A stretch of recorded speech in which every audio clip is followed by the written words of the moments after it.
What happened in there? Well, that's what happens when you get a hole in the ice. The water comes up and makes slush. Yeah. And believe me, that's a lot of slush right there. We're pretty lucky we have new machines. Otherwise, we would have stayed right there. It's 35 below, and I look and I see this slush at the. Oh shoot, man! I just turned it down. We gotta get out of here. Woo! Well, it happens when you get too much snow on the ice. It happens every once in a while. Even though it's cold out, you still can get water on top. Well, the snow is insulation. Oh yeah. So. His world is on the water, with rod and reel in hand. His world is in the wilderness, rugged and wild. His world is travel to the far ends of the earth, seeking adventure and bringing it to you in the outdoor world of Castaway Coulis. Joe Castaway Coulis, a world-class outdoorsman, will take you from Africa to the Arctic, into the world of fishing, hunting, travel, and excitement.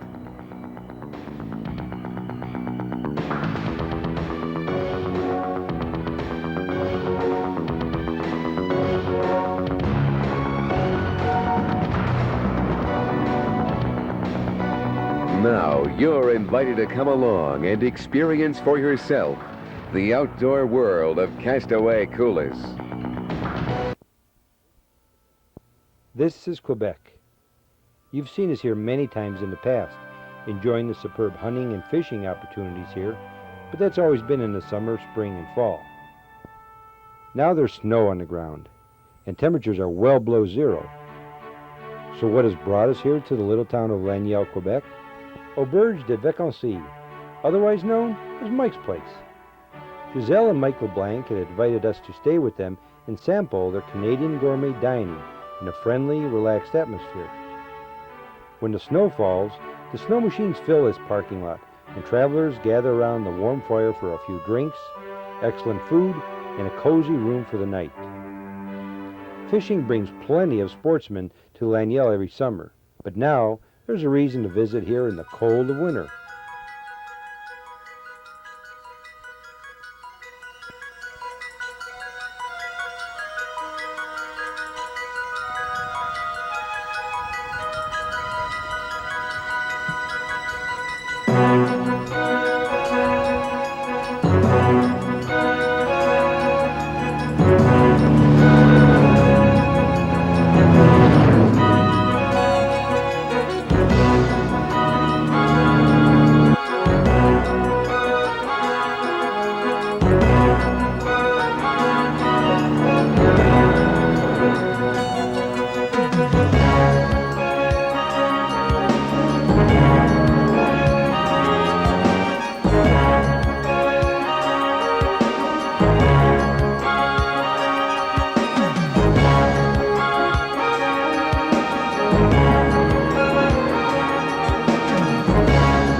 That is really a thrill.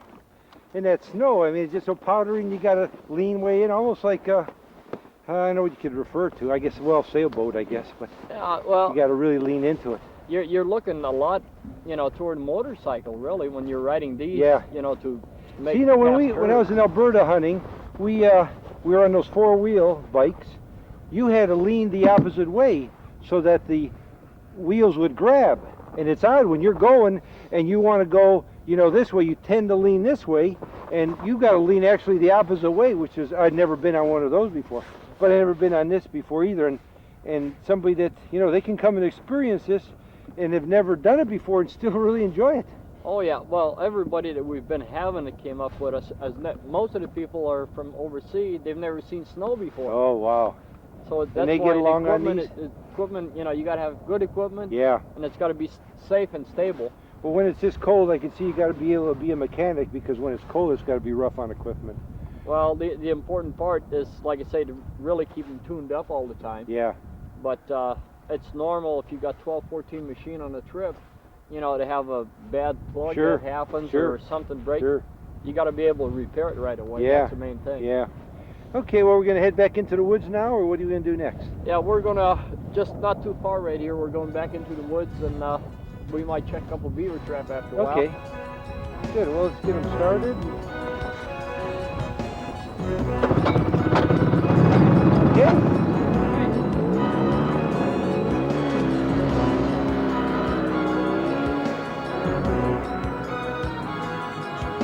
Meet Jerry Boudiette, owner of the Three Seasons Fishing and Hunting Camp. He, along with Mike, offers snow adventures throughout the winter, and it sounded like something we just had to try for ourselves.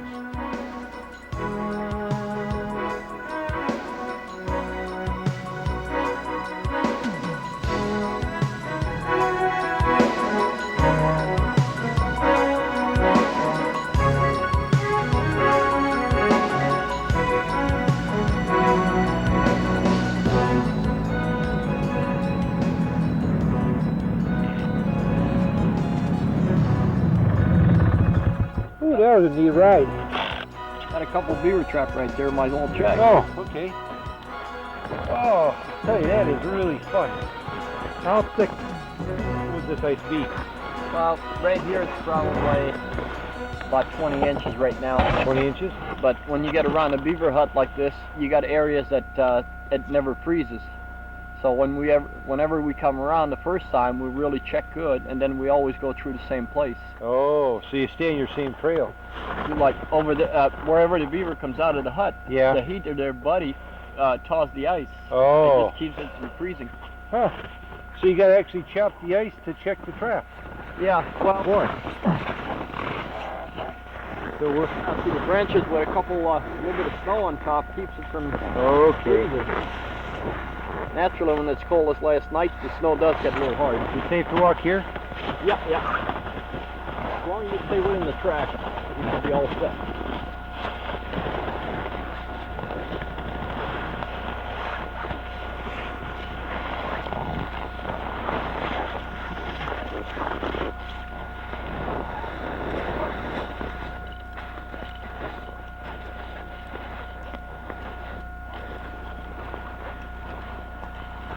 The snow, even at 30 below, Yeah. it hardly freezes. Huh.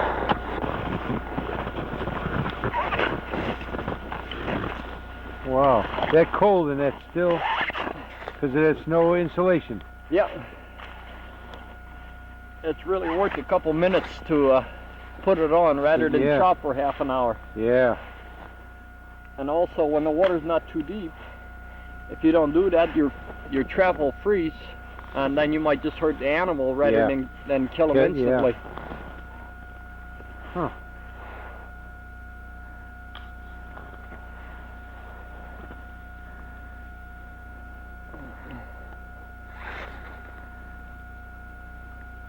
Now you can tell if it's there or...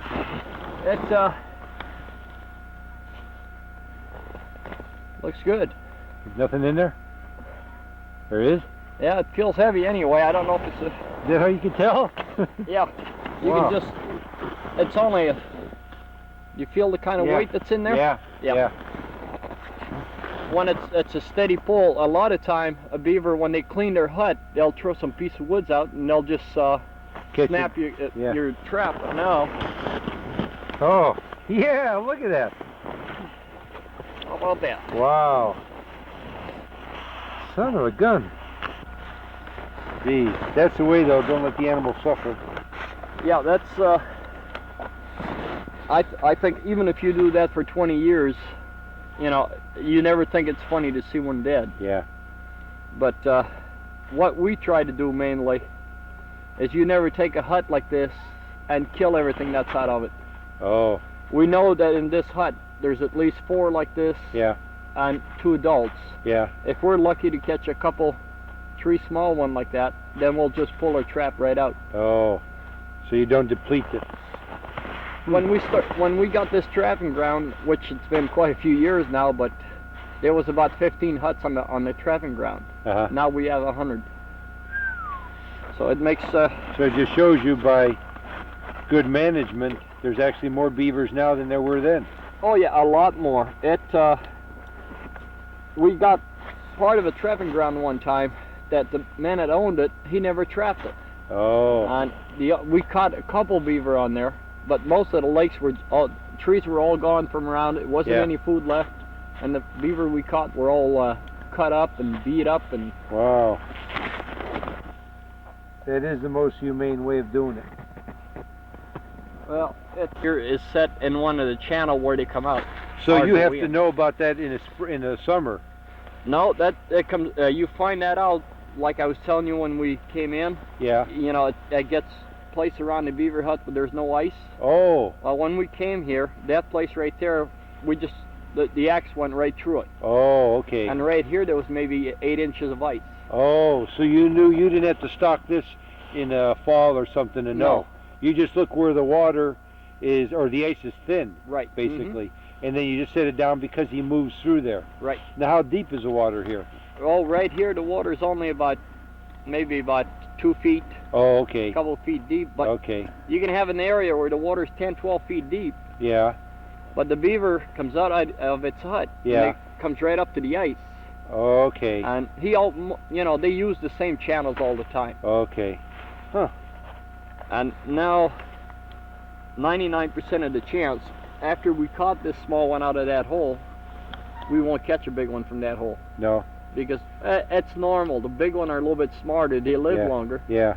We might catch a couple more small one out of there. Yeah. But no big one. Okay. Now we'll try to put it back in without closing it.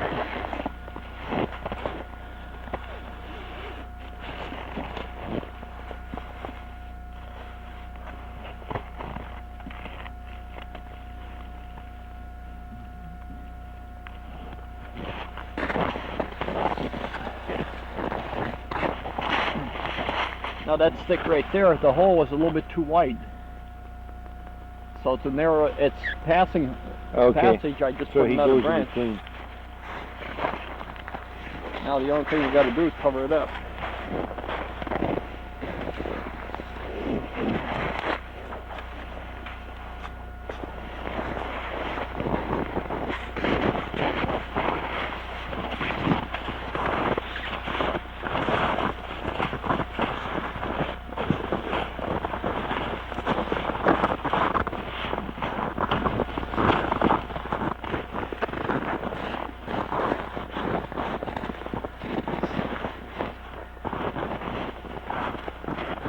Just insulation so it don't freeze. Yep, that's all it is.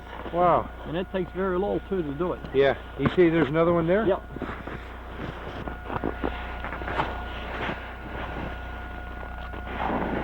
Some lakes, well, areas where you don't have, like swampy, Yeah. you can see right through it to your trap. Really? But up here it's pretty hard. Ooh. So we'll have to go by the feeling. Nothing there. I don't think there's anything there. Pretty light. Yep, there's nothing there. And the trap is wide open. We'll try to set it right back in the channel again.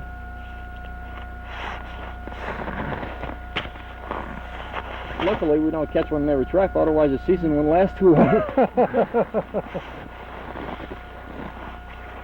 So you're allowed to catch an average of 1 beaver per hut. Now what's this little air pocket up here?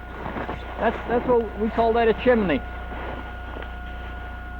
A beaver, the body throws a lot of heat. So, and that's where the heat comes out of the hut. Out of the hut, just a little hole down in there. Yeah, if you just take a little bit of snow off, see how much bigger the hole's getting? Oh, wow.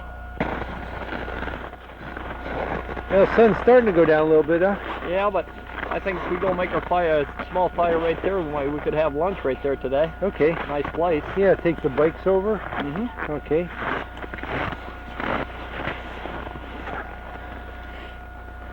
What a country, how quiet it is. Nothing around. Okay. Start it.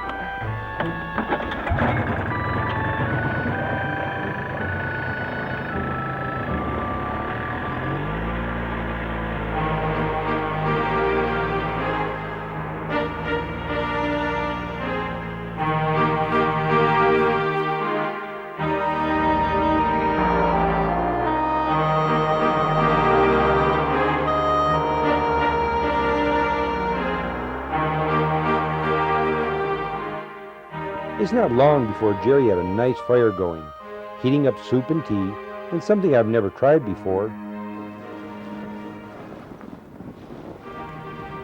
Oh boy. Grilling our ham and cheese sandwiches over an open fire. It's like roasting marshmallows.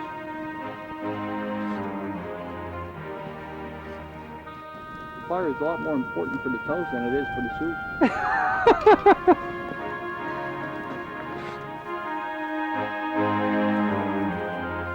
Then it's back on the trail.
After filming this segment, Mary just couldn't pass up the opportunity.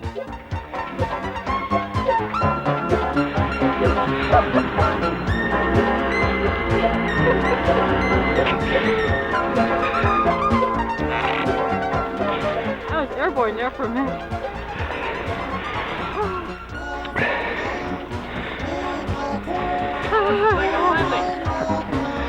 Let me do it now. He's got to do it.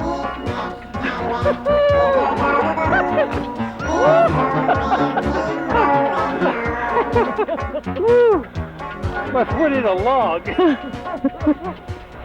Wow. The sudden stop can hurt when you get down there. Yeah, I hit something. Wow.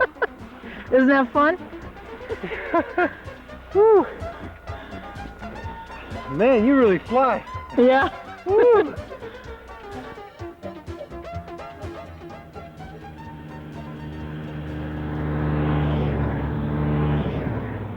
We had so much fun that day, we hardly noticed the time passing.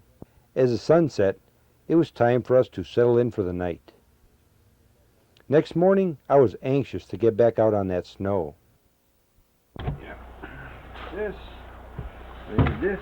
Guess we got everything else down on the... Oh, what a difference today, huh?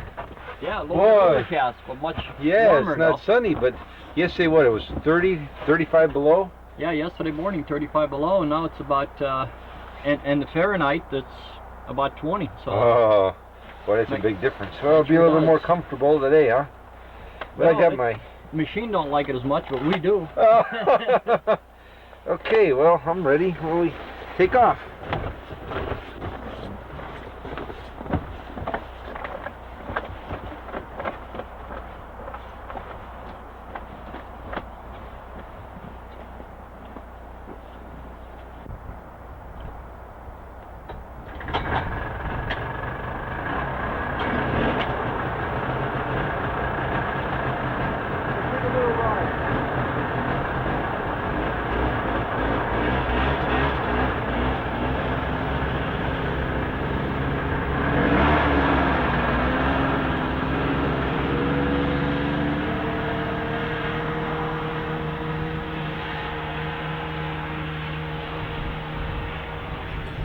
Jerry had arranged to meet his partner, George Trudell, on one of the lakes, and we were going to spend a little time ice fishing.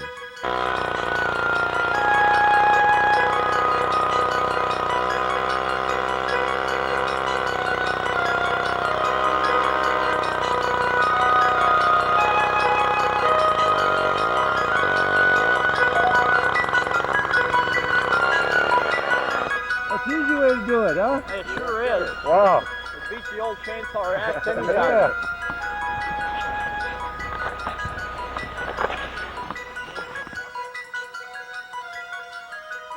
George had brought along his daughter, Susie, and also Jerry's son, Brian. So that'll flip off. Yeah, this actually just flips down and tells you when you get a bite. And normally gives you enough time to get to it before It's gone. it's gone. Yeah. There's another one here. You have to make sure he's dead? Yeah. Yeah, no, see, they've banned the transport of live bait. Yeah. Well, they banned the use of live minnows, period. Why? And the main idea of that is to quit that importation of different species of fish from one lake to the other. Oh. So by not using any live bait, that way you're sure you're not, you know, Yeah. ruining a lake for a future generation. But this is it's something like everything else too, you know. It's for 2-3 bad guys, everybody's got to pay for them. Yeah. But so far it hasn't proved to me done any damage on the summer fishing. You see how he falls? Whoa, and then you just wait for it. Here's your other hook. Thank you.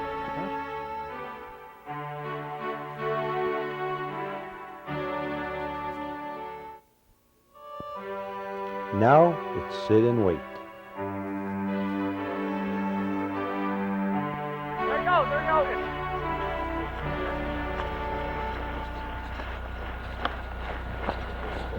It's all yours. Oh. Off it. Go ahead. Pull line? Yeah. Oh, there's something very there. slowly, very slowly.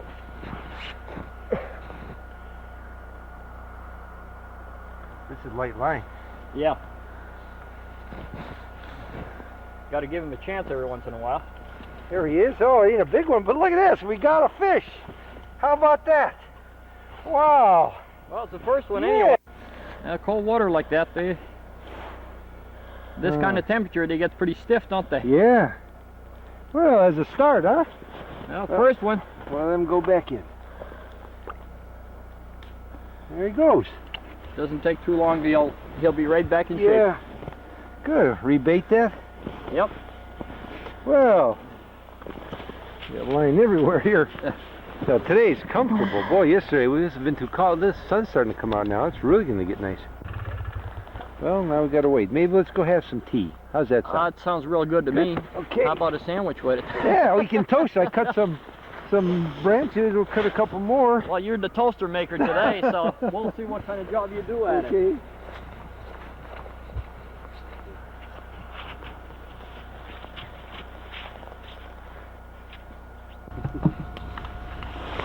So you two guys are going to have to fight over the can of soup.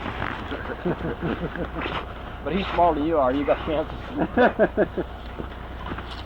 Oh. I saw you with the chocolate cake last night. You got a lot of chances. Hey, that chocolate cake was good.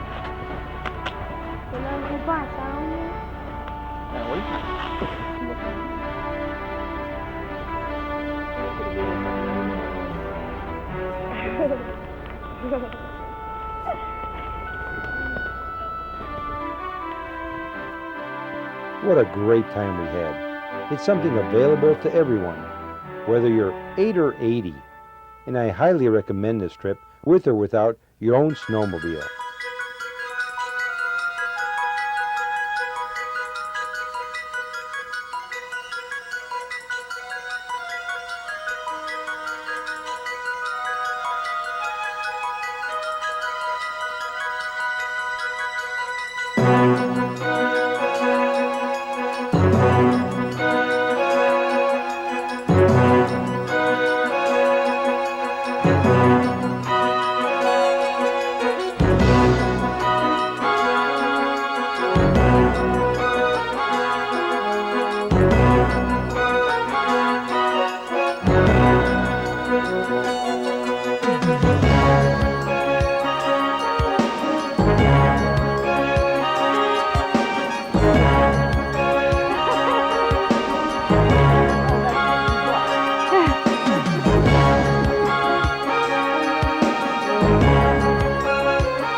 I'll be back. We hope you enjoyed the outdoor world of Castaway Coulis, and be sure to join us again next week at this same time to enter the outdoor world of Castaway Coulis. If you have a question about something you've seen on today's show, or have any ideas for future shows, contact Castaway Coulis at 725 Broadway, Bedford, Ohio, 44146.